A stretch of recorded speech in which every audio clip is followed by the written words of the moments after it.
It has been said that we die two deaths, our physical death and the death when we are no longer remembered. Over the past decade, as a paranormal investigator, I have had the good fortune of meeting those who are preventing the secondary death of haunted locations and the spirits contained within. They are the guardians of history and the keepers of memory. They are the Caretakers.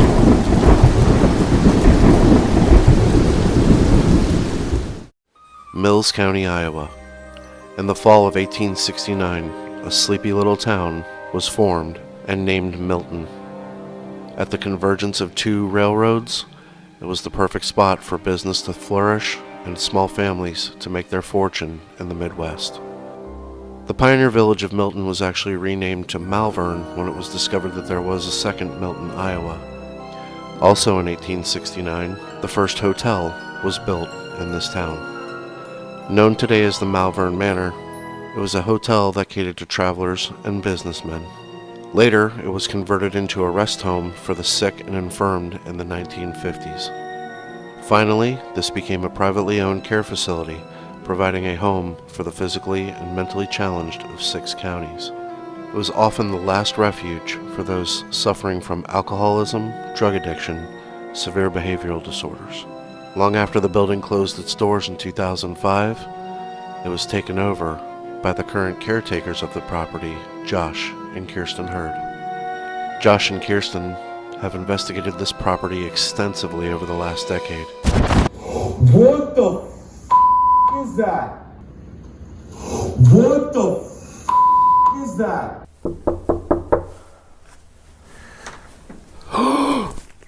No. Are you kidding? Are you kidding? Are you freaking kidding me? Okay. All right. Oh my God. Need me, you know where to find me, I guess. Jesus. Okay, hey. Need me, you know where to find me, I guess. Jesus. Okay, hey. There was that weird freaking guttural thing yet again. So, I mean, again, it started to like growl at me. Jesus Christ. Okay, all right. Okay, all right.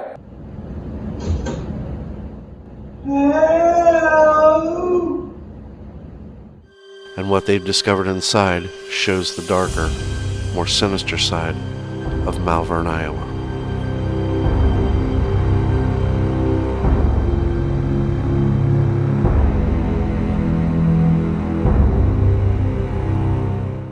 You know, as far as like my fascination with the paranormal and all that fun stuff, it goes back to, I think I was like about 13 years old. I had an uncle who was very close to me, basically like a best friend, and he had passed away. And there was so many things surrounding his death that made me kind of start to ask the bigger questions in life, because it was very obvious that I was experiencing things that I shouldn't be experiencing. I became involved with Malvern Manor when Josh was first filming A Brush with Evil back in, I believe, 2013, 2014. My first experience at the Manor, I don't really remember because I'm a little bit of a skeptic. So I remember that first night being here and just thinking, this place is very odd. It's big, it was run down. That first night I didn't really have any paranormal experiences, but through the years I've had multiple experiences where I have seen or heard things that I cannot explain away. Hey Ghost fans, it's Rob. I am coming to you from inside of the Malvern Manor in Malvern, Iowa. This is one of the most haunted locations in the United States, and I am really looking forward to jumping right into this investigation. I will be here tonight on a solo investigation, and then tomorrow, hopefully, we'll be walking around and doing some investigating with some other people.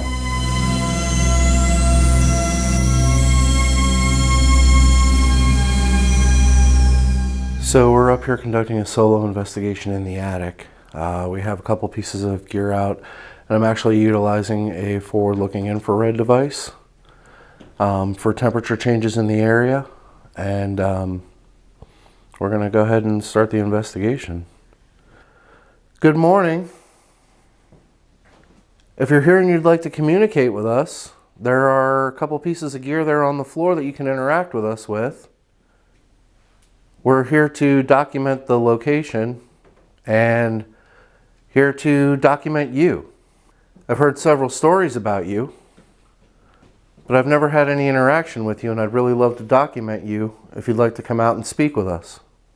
The attic is an interesting place to be. We don't even know like the purpose of the attic. In fact, like looking at original blueprint designs and stuff like that of this building, like, the attic doesn't exist. Like the attic is not there. That room had a purpose. We just don't know what that purpose was. Whoever is up there doesn't seem to enjoy the company of others. I've never gotten a specific name of who this is or was or anything like that, but I think he's trying to say things to just get you to leave. He's trying to scare us, to get us just to go back down the stairs, go wherever else you want to go, but just stay out of the attic, right? The majority of these noises, voices, are even coming from the back part, even behind the walls, the opposite sides of the walls, like in the crawl space area. Sounded like male mumbling.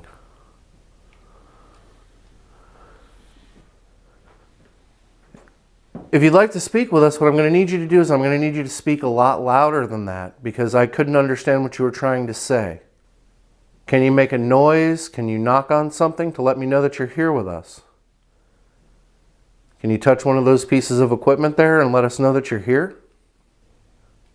I see that there's a lot of beer and cigarettes over here left for you and some money and some other things.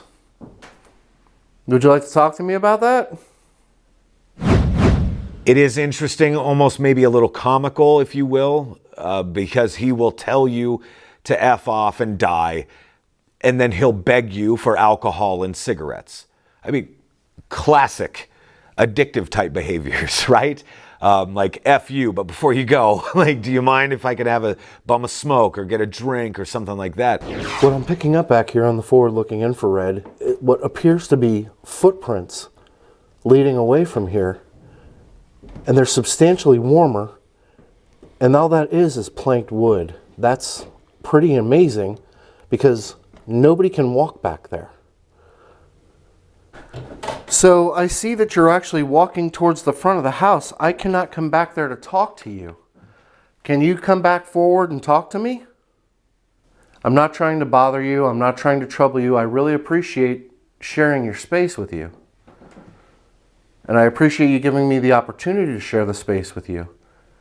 But I'd kind of like to interact with you, and it kind of looked like you were walking away from this area.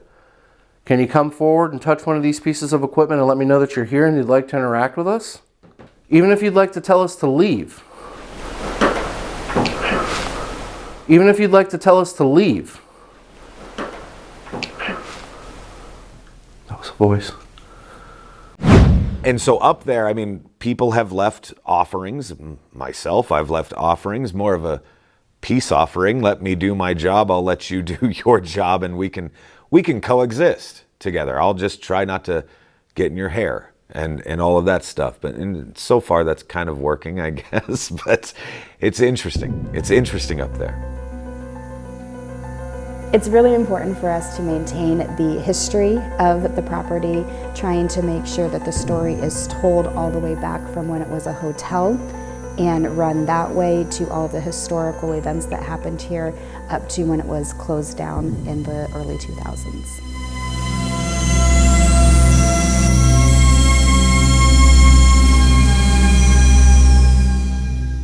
Hello, Hank. We're here in Hank's room, and we're gonna start our investigation. So Hank, came up to say hi, buddy. Hope you've been okay. I'm gonna put out some stuff that you can interact with us with. You're pretty familiar with it.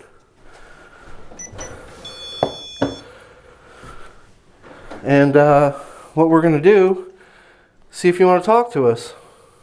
So Hank is definitely one of my favorite entities in this place. Now, Hank is a very stereotypical grumpy old man. But Hank is also one of those guys that he'll kind of throw crap at you, right? And you can kind of just throw it right back. And there's a fun little exchange between us.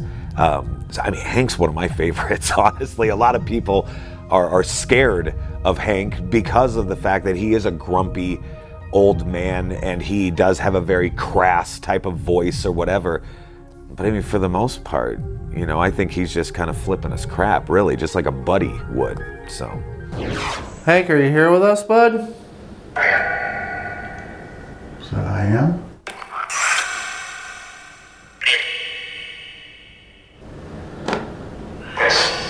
Yes?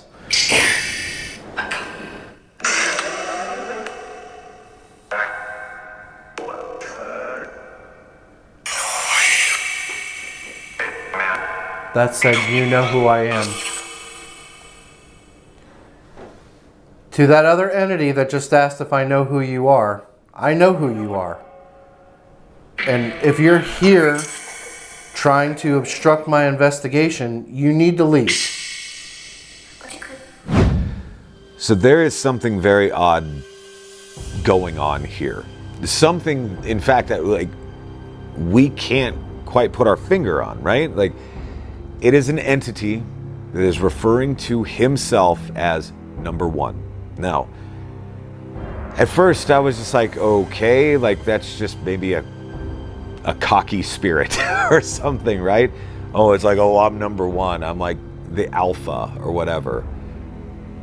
Every case that I have ever read where a spirit or entity is referring to themselves as a number hasn't really been a positive experience, right? I know exactly who you are, and I'm not going to play with you.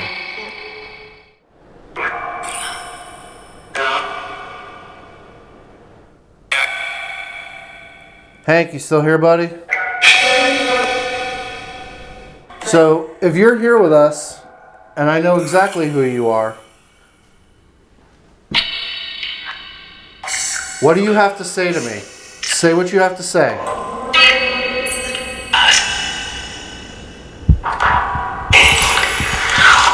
Get fucked? You can get fucked.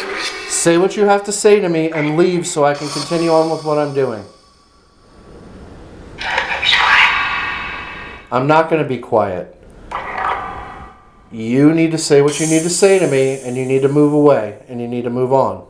Usually, people are asking things like, I've asked this. I'm like, what if I just got rid of you? What if I just didn't want you here and I decided to get rid of you? Evict you, if you will, right? Its only response was, bring God. You keep on telling me get out, get fucked. Are you going to say anything else?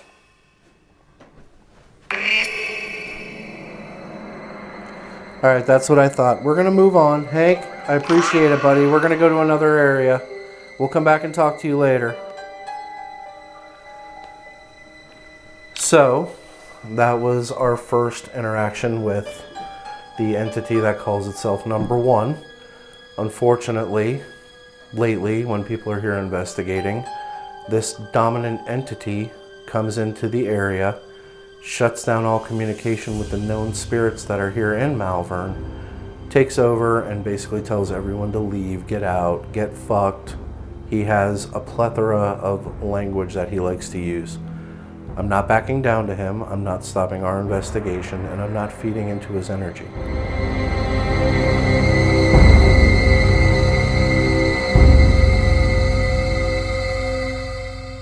So, can we communicate with you through the bell? Touch it once for yes, twice for no.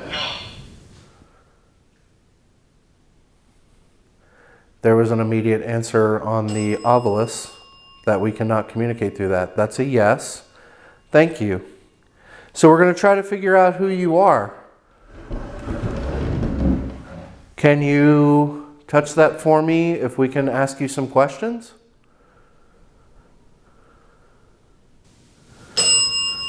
Thank you. Are you a female? A lady. No, you are not a lady. Are you just a spirit passing by?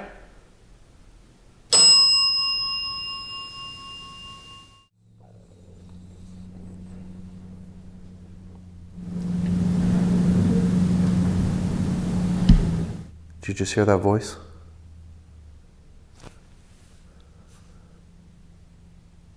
Voice coming from that. There was a voice coming from that hallway. Was that you trying to talk to us? Okay, so that was you trying to talk. I heard you.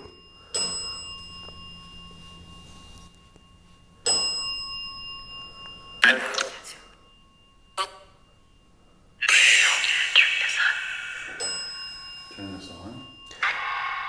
That was turn this on. All right, I turned it on. Are you able to tell me your name?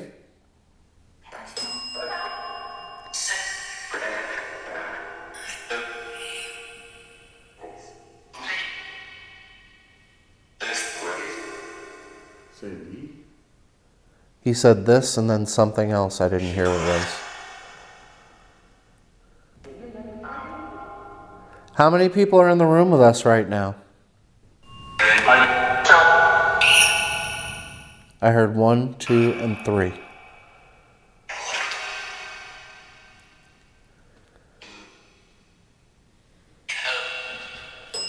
Two, and a yes from the bell. So what we're trying to do is we're trying to figure out who you are and why you're here. You said you were just passing through.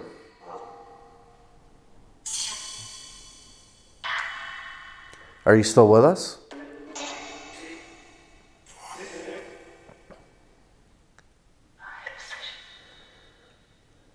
If anyone else cares to join us that's in the room, you can feel more than welcome to come over here and speak to us through this box or touch that bell, and we'll be more than happy. Or you can touch any one of these pieces of equipment that's on the ground right over here.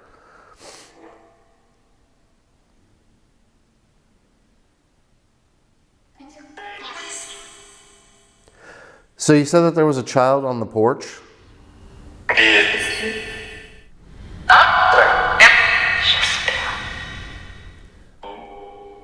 She said you should sit down. Can't. Yeah. So, to the female that asked Bobby to sit down, can you touch any one of these pieces of equipment that's out here?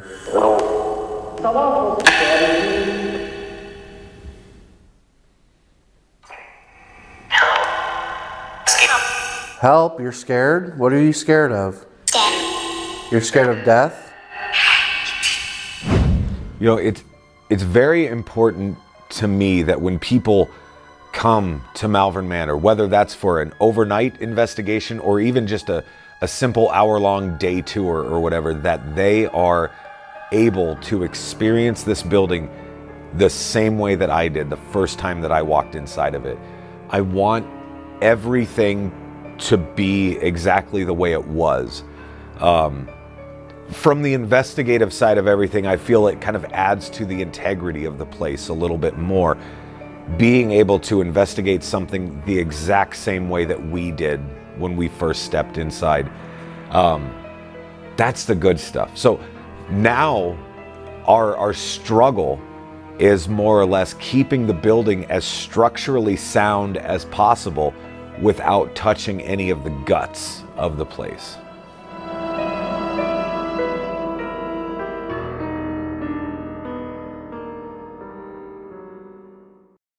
I would say my favorite place to investigate at the manor is probably down in the Shadow Man hallway. It just seems like any given day there can be so much different activity going on, cat and mouse on both sides of that hallway. I'm just kind of torn between the Shadow Man side or Rebecca's side.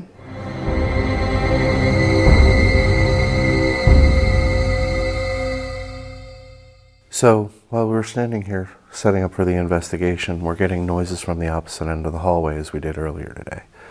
Again, this is typical Malvern Manor. We're addressing this area of the hallway. We're now getting knocks and other noises coming from the opposite end of the hallway. I do have a motion sensor set up on the other end of the hallway that if anything does move over there, we should get an alert, but as of right now, we have not. So we're going to continue to address this side of the hallway, but things are trying to draw us away from what we're actually doing.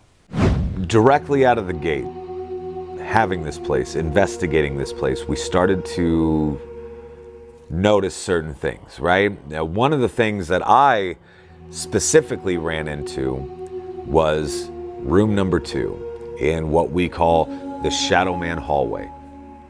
All the way down this long hallway sits room number 2. Typically, a very tall, black humanoid figure comes out of room 2. He'll then turn and run at people that are standing roughly 40 feet away, traveling that same distance in less than a second. So this is also what sends the majority of people out the front door. Earlier today, we had come back here to the Shadow Man hallway to set up the film interviews. And when we initially came back here, the temperature back here was pretty warm. Warm to the point where we all actually said something about the temperature being warm. We started doing the interview with Josh, and while we were doing the interview, this area got ice cold. This was the middle of the day, the temperature was actually climbing outside, and there's no reason that it should have been that cold. We took a break during the interview, and we actually came back and I brought a temperature monitor, and I put the temperature monitor up here in the hallway while we were doing the interview. During the course of the remainder of the interview, probably 15 to 20 minutes, we had a 7-degree temperature drop in this hallway while we were doing interviews. Again, this is the middle of the day, this is around noon when the temperature is rising, and the temperature back here is dropping. A lot of people that believe in ghost theory believe that when entities are drawing energy, you're going to get significant temperature drops. There was no reason for the temperature back here to drop 7 degrees over that period of time. It actually went from 69.5 degrees to 62 degrees flat. And as we're standing here right now, the temperature was at 60 degrees when we first came back here. Temperature is continuing to drop. It's unexplainable. There's absolutely no reason for it. There is no air conditioning back here. There is nothing that would precipitate that much of a temperature drop. There was a nurse that used to work here. She said the gentleman that used to occupy room number 2 was 6'7", nonverbal, mentally deranged, had even killed a few people in the past. But his little claim to fame was whenever they were doing bed checks or rounds or whatever you would call that, he would come out of the room and he would chase the nursing staff. He would chase them all the way to the kitchen, but never go in to the kitchen. That always got me thinking, because I'm like, if I were trying to hurt you, actively trying to hurt you, what better place than a kitchen? I mean, a fella could get really creative in a kitchen, you know? But he never did. He would stop himself at that door frame, he would turn and he would go about his business. There's been one time that I saw a shadowy figure, and I very much believe in perception and making your own brain and body feel certain ways. And it was probably the first time that I was here 100% on my own, and I actually came from a family funeral, and Josh was not going to be here, and so I was in charge of giving tours that day, and thinking I'm like Billy Badass, like, hey, I can do this, no worries. And I was sitting back in the office and had heard something, so came out to the lobby area and saw a small shadowy figure kind of dart out, and I just kind of darted out right after it and smoked a few cigarettes at the time and called Josh and said, what in the hell are we doing here?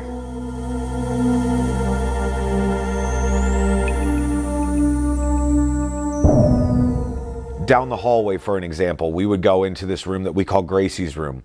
The only reason we call it Gracie's room is because that's who we were experiencing. This female spirit referring to herself as Gracie. Having the nursing staff then meet me here and walk me down memory lane, we were able to then correlate that data. They're like, oh yeah, and this is Grace's room. I'm like, Excuse me? They're like, Grace, Gracie, whatever. She went by all sorts of names. And then they really started to get into the story with her, which can all be then backed up by written documentation. We're here in Gracie's room doing a solitary investigation today. And as we were getting set up, Gracie was already nice enough to hit the REM pod for me. Gracie's room, since the first time I came here, has been one of my favorite locations in the manor. I do come in here while I am here investigating and just have a conversation with her. She is definitely one of my favorite people here. So hopefully today we're gonna turn on the Geoport and a REM pod, and hopefully Gracie will come out and have a discussion with me.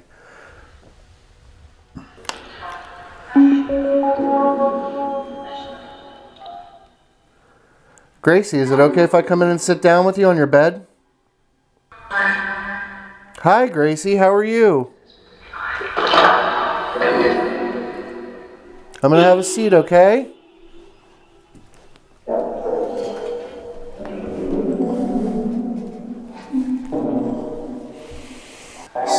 So Gracie, you can have a seat over here in your wheelchair and we can just talk if you'd like. So Gracie, if you remember me, I hope you do, my name's Rob.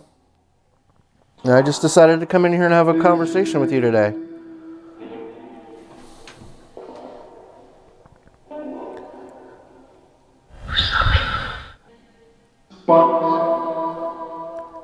Watch your language. No? Gracie was certainly one of the exotic type of patients here. So we do know she had DID, or what they used to refer to as multiple personalities. She also had schizophrenia on top of all of that. So a very chaotic mind state. They would even hear male voices coming from Gracie's room. Now, obviously, having a guy in a girl's room is a big time no-no, so they'd have to go and check that out. But upon opening the door, they would find it's just Gracie. Like, she was able to shift and manipulate her voice to sound male, which medically speaking is fascinating, just because there are night and day differences between male and female vocal cords. That doesn't even make sense. So Gracie, the last time I was here and we were talking, you told me to come in and sit down and close the door.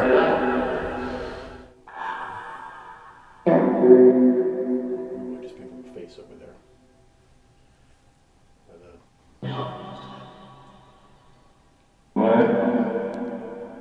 So Gracie, are you here? Can you touch that red light in the wheelchair for me and let me know that you're here? You were touching it earlier. Oh my God, man. I'm getting the face recognition all around you. Like your kneecap just went off. Yeah. The dog might be the... I don't know. I don't know if it's gonna... I don't know if it picks up a dog's face. Yeah, the dog. You heard it say dog? You said dog? Mm-hmm. So Gracie, are you here with me? The dog? Yes, I moved the dog.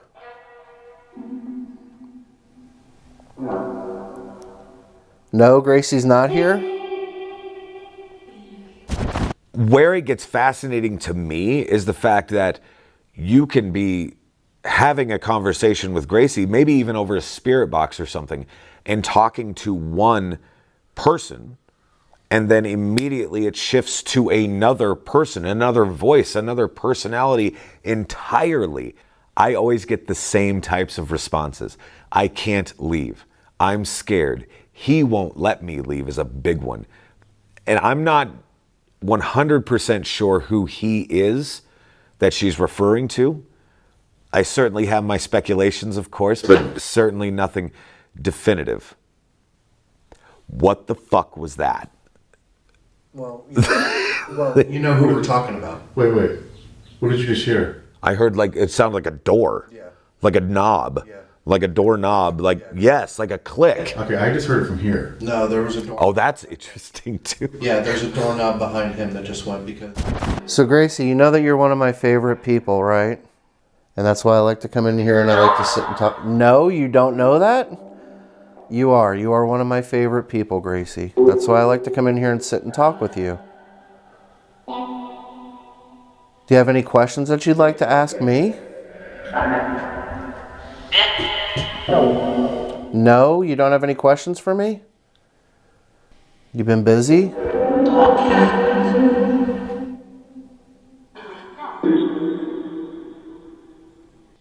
It's a little cold today, don't you think so?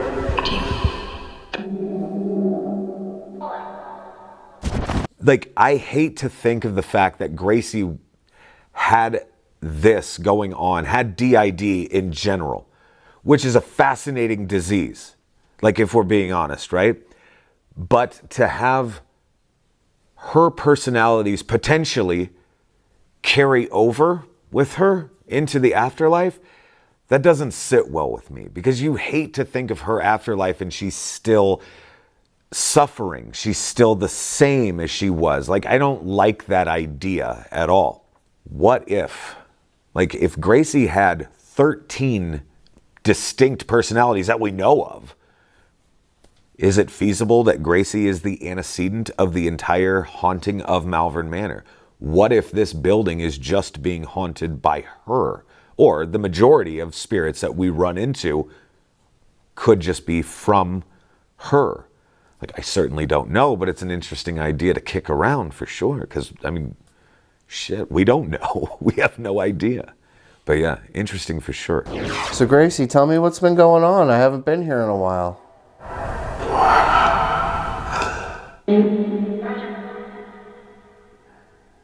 So as we know from Josh, Gracie unfortunately in life suffered from DID, or as we commonly know it, multiple personality disorder. It's actually been documented through medical records that Gracie had almost 13 documented personalities. So it's not uncommon sitting here talking to Gracie that Gracie's voice will change to a male's voice or other voices. I would say the reason that we are both still here is because of the love of the paranormal, always wanting to have the answers, trying to find the answers. Josh has said multiple times that he will never be satisfied in the paranormal until a ghost walks up to him, shakes his hand, and kind of says, "Hi, my name is." And I believe that that is ultimately where it all comes down to, is we're all searching for answers on the what ifs. And I believe that this building is going to help lead us there.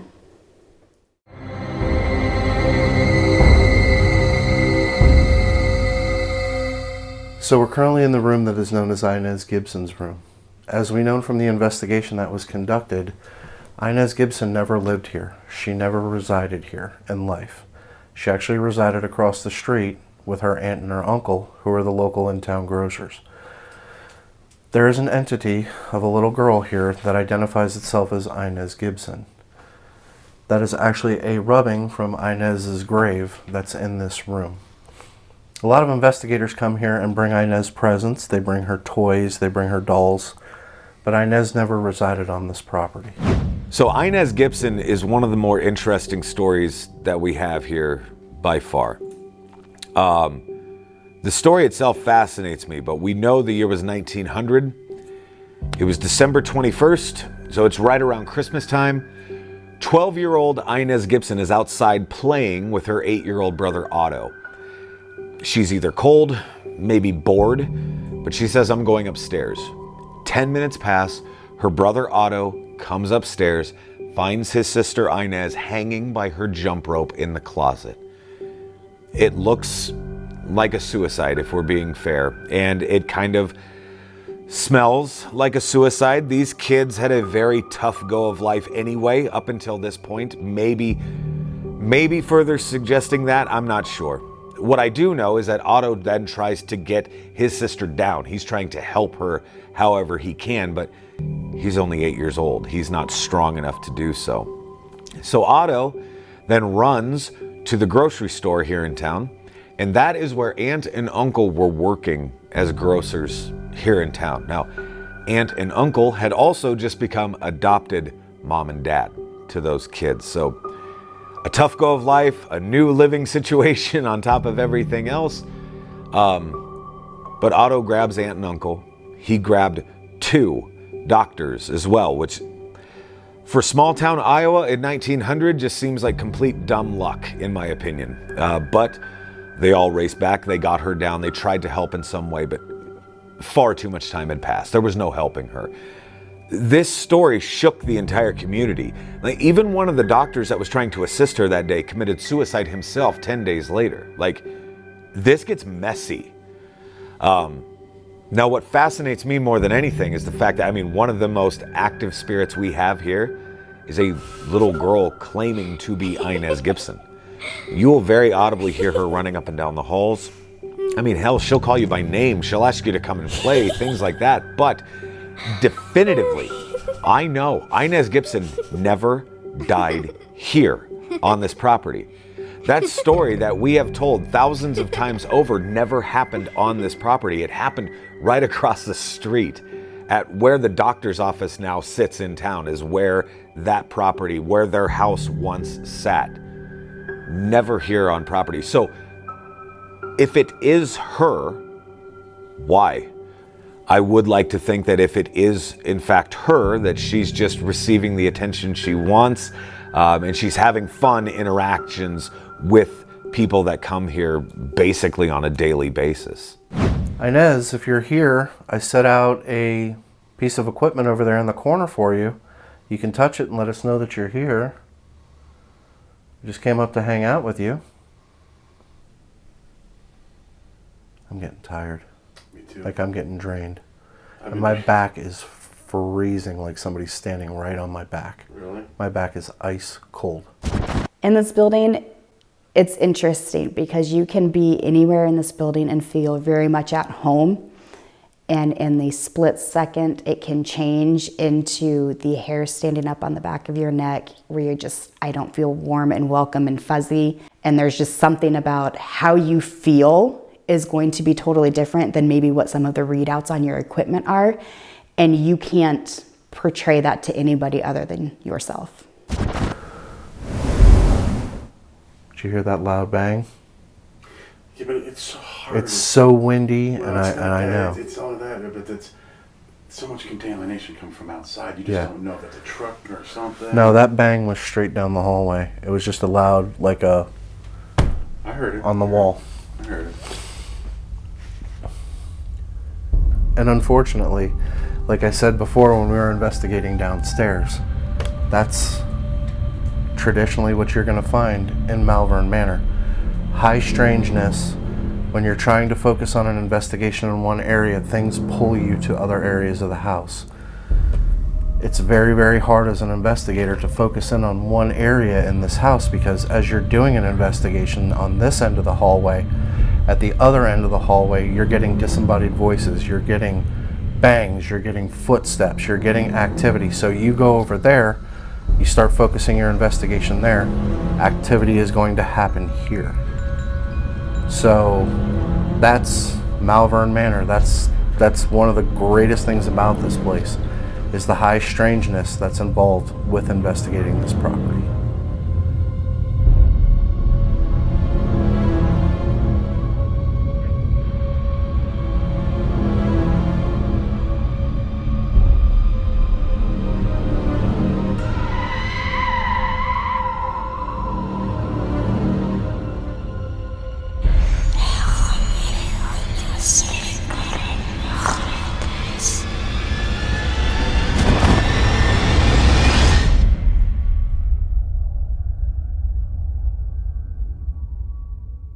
So we're here today in Malvern Manor in the Shadow Man hallway. Josh has been fantastic in everything that we've done, and he's been so gracious in joining us today.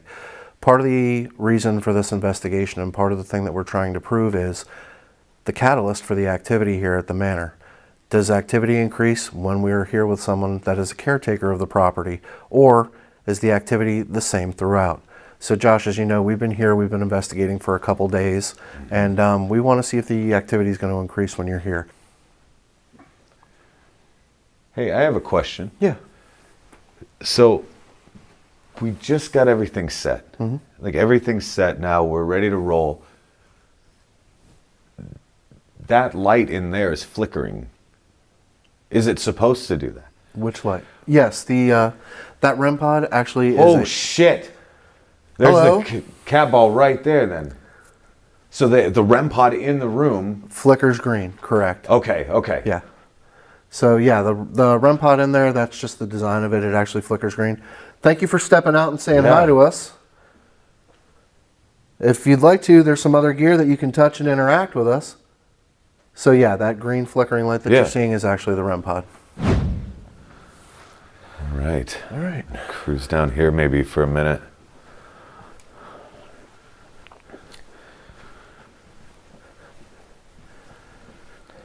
Is there anyone down here that would like to interact with us, talk to us? There's a couple of different pieces of gear down here that you can actually touch and let us know that you're here with us.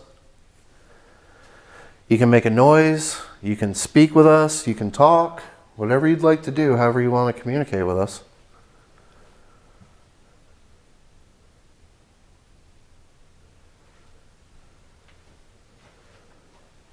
Do you guys remember Rob?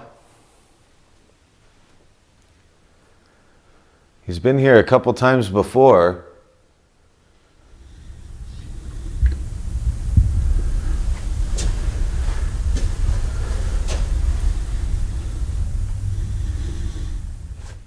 What the hell was that? Shuffling in that room. Yeah. That was me. No. That was no, that on was the- in the room on the linoleum. On 100%. linoleum for sure. Yeah, that was 100% that's somebody shuffling in the room. And that's not uncommon coming out of that room. You want to go in there? I do want to go in here. Let's just keep our Yeah. ears open Yeah. for Yeah. the devices. So whoever's in here, we heard you moving around in here. Yeah, because what we heard was this. That's exactly what I heard. Yeah, somebody shuffling around in We're here. backing up. No, it wasn't you on the carpet. That was definitely. Yeah, it was somebody on the linoleum going like this. So if you're in here and you'd like to communicate with us, let us know that you're here. We do have a piece of equipment right there that you can interact with and let us know that you're here. I'm going to actually put my back up against the corner here. Mm-hmm.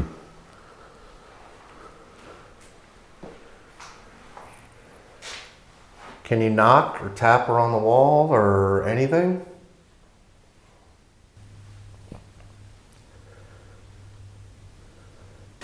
As the rap song goes, you can do whatever you like. That was the TV. Yeah. I'm just standing. Yeah, yeah. I don't know.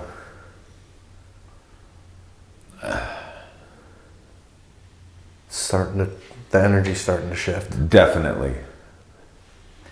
It's so weird, man. Like, again, like I've said this 1,000 times, like in no way, shape, or form will I ever claim to be psychic or even sensitive or anything like that. But I swear to God, you can feel the mood shift in You're this starting place. to feel that pressure in the top of your chest. You're starting to get that little quickening of the heartbeat. Yeah. Yep, the energy is starting to shift in here. I could feel it. That's why I just said that. Could you knock on one of these doors?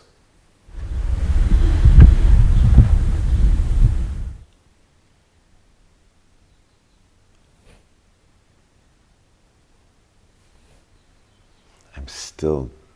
Yeah, there's 2 taps from a door down that way. Mm-hmm. Like very faint. Yeah. But it's there. 2 taps.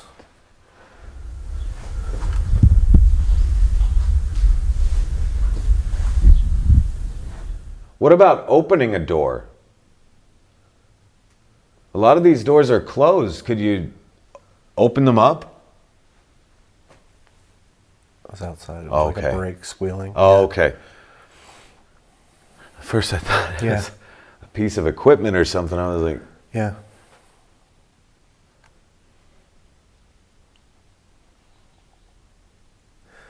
If we're not going to walk down to that side of the hallway, I'll throw the Doppler out so we can actually Okay. cover a little bit more.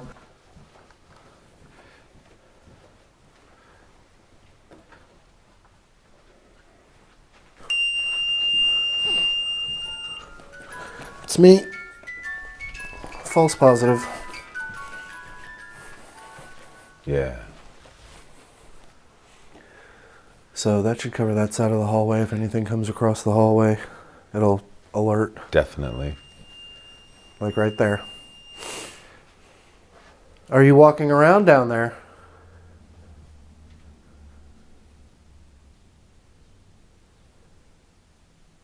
Hello?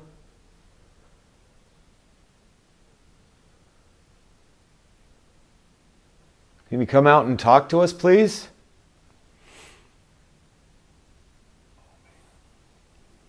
Dude, my camera just picked up. Okay, it has a face recognition. Picked up a face recognition over there in the corner. What? Yeah. Now the little squares come up on the camera. Yeah. And when it faces, it picked up something right over there. How? Never ever has that done that before. That's insane, really? Yeah. Ooh. Yeah, we're talking about you. Yeah. So that's you back over there in the corner? That's Wow. cool. That's awesome. Okay, so see, Yeah. look, Rob, check this out. Holy crap. Right. Yeah. See the little square right there? Yeah. The little white square? When I was over here like this, it picked it up right there. And that has never done it before. It has to pick up a face. Yeah, like facial recognition Yes. so it can Uh-huh. focus. Yep. That's crazy. Wow. So we saw you on camera. Can you touch that blue light there with that little copper rod on top? We can hear it. We know that you're moving around over there. You're setting off the device. If you could touch that little blue light over there. More movement, for sure.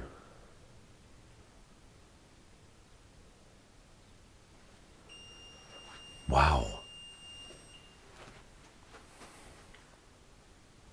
Wow. That's really cool. Yeah, these little Doppler devices are pretty incredible. Definitely. Is that me though setting that off? I just moved. And now we just had a tap from Yeah, where like, what Gracie's was room that? is. That was a knock on the wall. From where Gracie's room is, on this right side of the hallway. Definitely, yeah. So again, we're addressing here. We get knocks on the wall there. You got to keep your Yeah. head on a swivel. Yeah. Yeah, because the whole time that we're addressing down here, I'm still trying to watch out the corner of my eye for things going off down there. Yeah. And then to have a knock over here and now this. I think that's me. Watch. No, you're not. Yeah, if there's any former residents here that would like to come out and talk to us, we'd love to talk to you about your experiences there. All you have to do is just come out and interact with one of these pieces of equipment and we can ask you questions. And I understand that people come here all the time asking you guys to do stuff, and I would just really appreciate it if you could help us out. You can touch any one of those cat balls, you can touch any of that gear down there. You could knock on a wall, you can tap on a door. If you try to talk to us, what you need to do is you need to talk as loud as you possibly can. Scream to the rafters so we can hear you, because most of the time we cannot hear you nor can we see you. So I hope that you can hear us.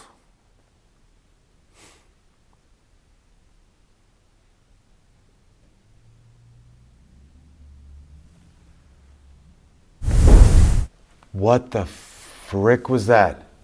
That was down in the bathroom. Was your tap? That was Yeah. a knock on a wall. I heard it come from here. No, it wasn't in here. It was on this side because I heard it coming straight down this wall. Guy- Oh, go ahead. No, I was just going to say, who did that, guys? That was it over here then. That was in this room now. What the frick? Yeah. Here, there. Yeah. Anyone else?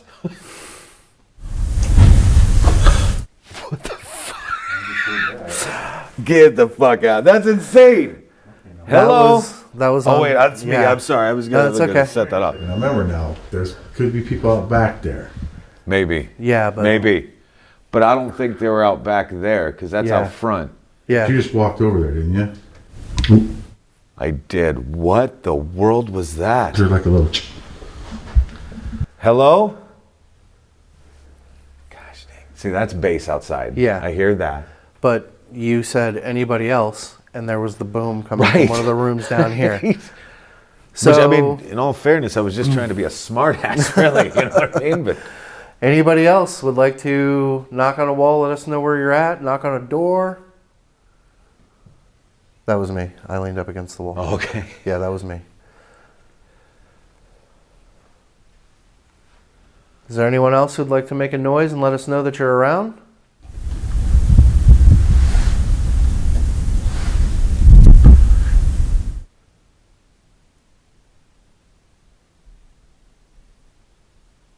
Is that walking upstairs?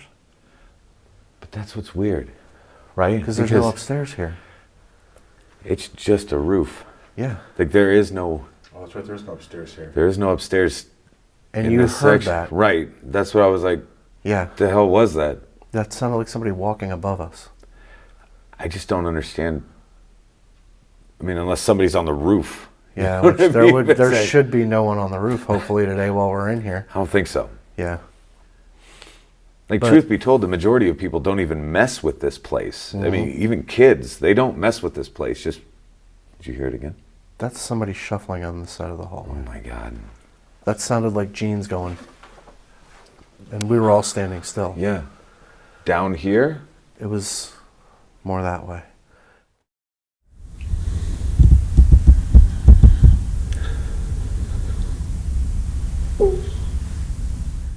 The fucking hell was that? What was that? That wasn't you? That was not me. You heard this. No, that was a female's That was voice. a girl. Yeah. Hello? Like back here, Yeah. right? It was right behind you. Yeah, I don't know. For fuck's My sake. thighs are like Ice cold. freezing. We're not here to harm you. We're trying to figure out what you were trying to say to us. 63 degrees in this room. Yeah. So there's 20 degrees difference from right out there. From one room to the next. Literally sharing a wall. And it's 62 degrees in here. It's holding at 57 out here. So it's 58. warmer in here. It's warmer in here than it is next door. Which makes... And in the hallway, which makes absolutely no sense. I don't get it. I'm just setting this Okay. down here. I just want to...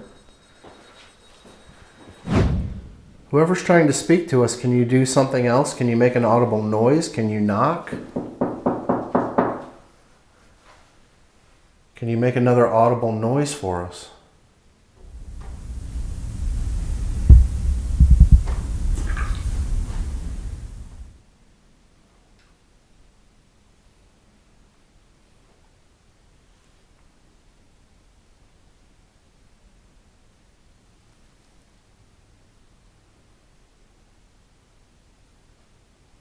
It feels jacked. It does. Right now. When we've investigated together before, we've had these things, you know, because your normal haunting things, your disembodied footsteps, your disembodied voices, Yeah. knocks, bangs, whispers, activity being, you know, not activity, gear being triggered. But then every once in a while, they gather enough energy, they gather enough whatever to do what you would call that next level of activity. Right. Which is the door slamming, the disembodied screams. Yeah. All those things that have occurred here on the property. But what people don't understand is that they're so few and far between. Right. You know that what we experience, like with the doors opening, the doors closing, the disembodied voices, even screams and things like that, it is such a special thing. And again, when those next level activity things do happen, and we are so fortunate to be in the presence of it when it does occur.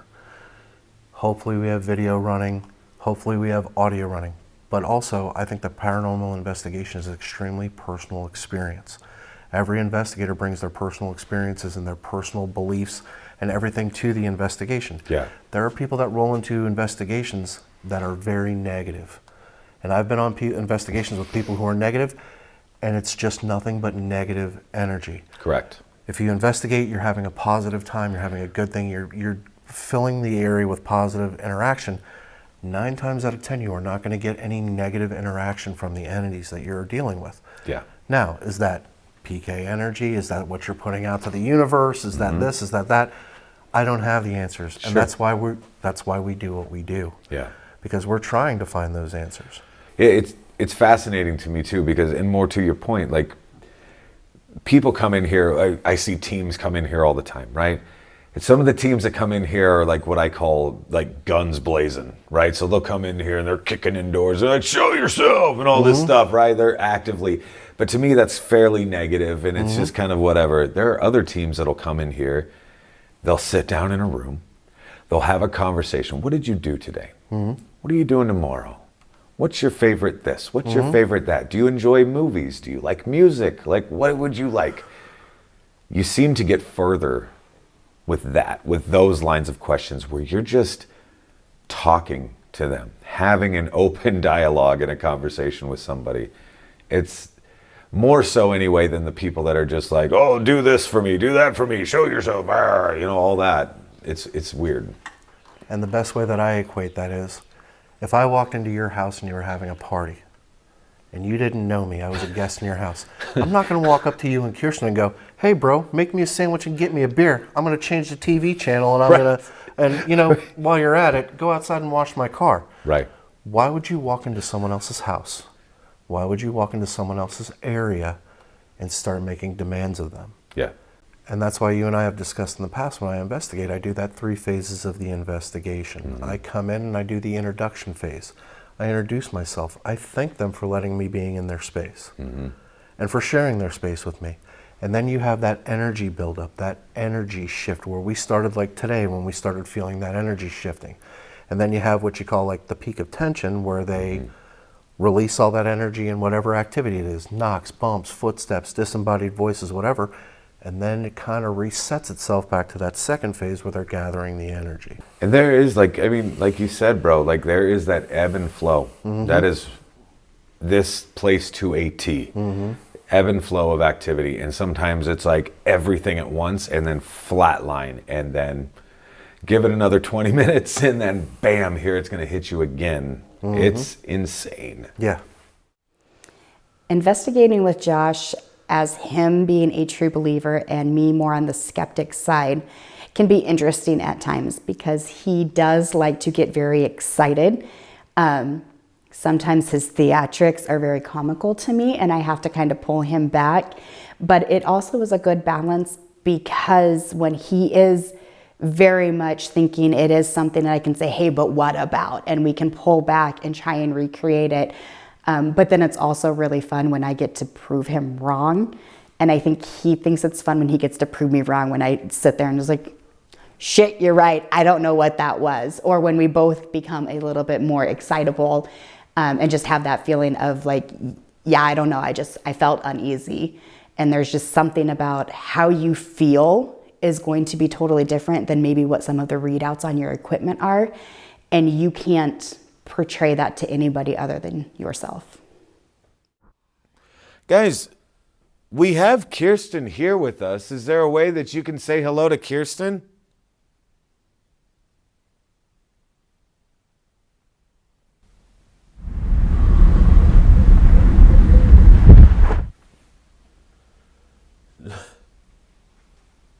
Is that a female voice from the end of the hallway? Kirsten? What? I think your friend's trying to I call out think for Rebecca's you. trying to speak to you. We just What? had a female voice from the end of the hallway. She went, woo, woo, woo. Like, and it made me wonder, like earlier, we were real close to Rebecca's room. It's like, was that her? Yeah. Me. Kill that because we're going to be done. Yeah. Rebecca, are you still awake?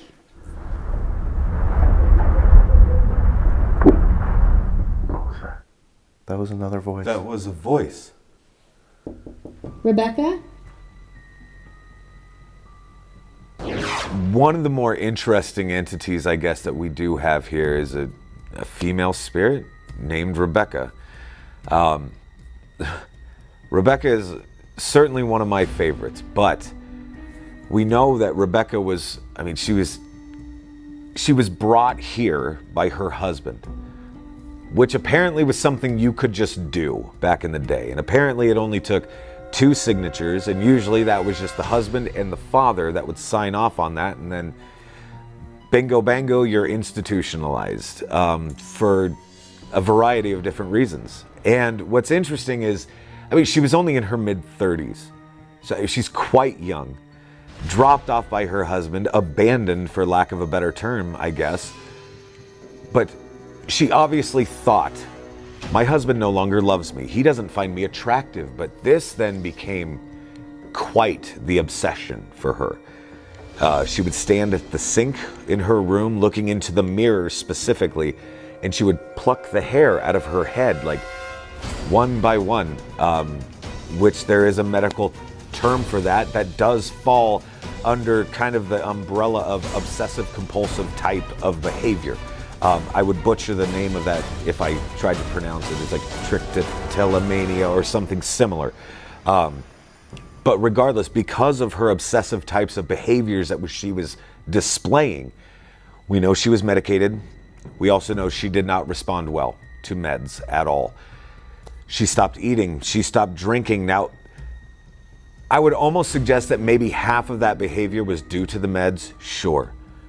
But I think the other half of that was due to the fact that her spirit was crushed. Like she didn't feel like she had a will to live any longer, which is sad. Rebecca?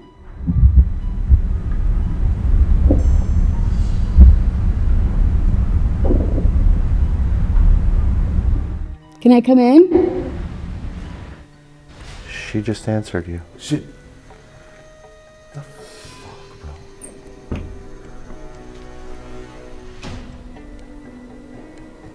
Hey, girl.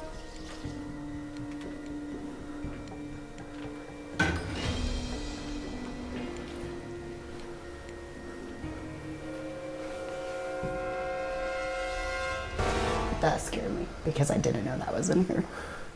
Oh, Rob's Tesla coil? Yeah. And someone brought you some makeup. Oh, those are some fun colors.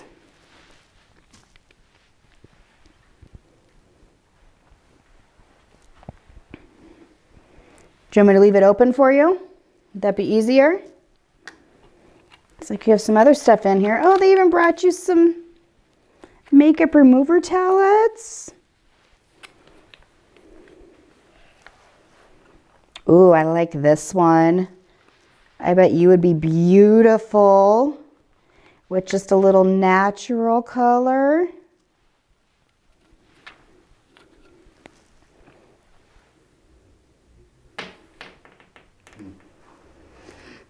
Do you want us to leave you alone for the night? Is it bedtime?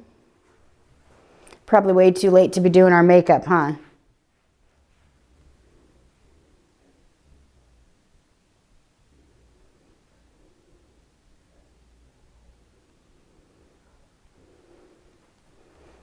All right, well, I'll go ahead and I'm going to close this up for you. We'll let you get into bed.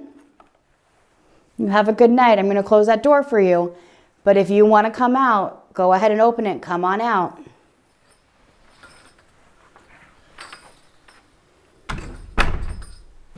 What fascinates me the most from the investigative side of everything, I guess, right, is that female investigators seem to have the most luck in that room. They've experienced tugging on their clothing, playing with their hair, nothing violent or anything of that nature at all. Even the introduction, though, of a male into the room can sometimes flatline the activity. And so I'm always trying to stay on her good side. I don't ever want to upset her or have her relive any of those traumas or anything like that.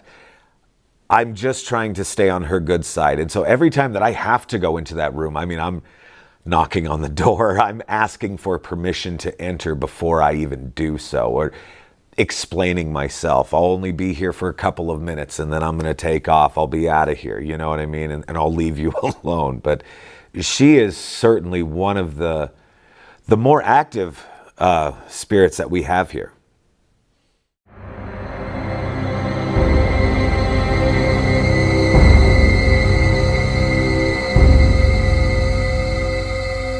We have 205 documented deaths, definitive, that I can 100% prove happened on this property.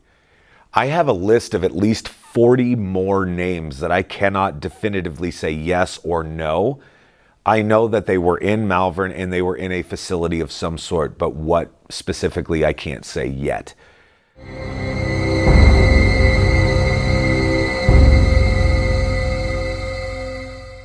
This is definitely a labor of love when it comes down to it. The hours that go into having to be at the building. It's Iowa, it's winter, it's storms, it's leaking roofs, it's broken furnaces, it's calls in the middle of the night with, hey, we found bones in the basement. It's calls in the middle of the night. Did you know this? Have you heard this? Does this mean anything to you?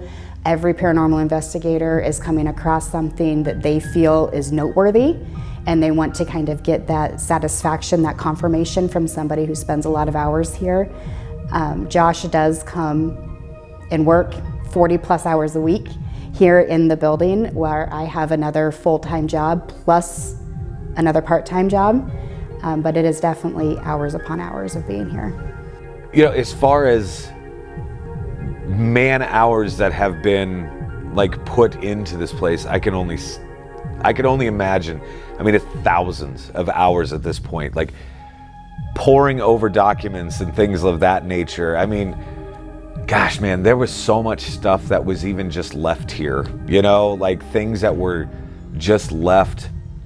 Like there was tons of very sensitive pieces of documentation that obviously we had to remove from the building. Again, like I don't want to step on toes of any family members or anything like that, but man, like just the amount of research that we've done with this place has been crazy, and it's still going. Like I think it's going to be one of those things that never really stops.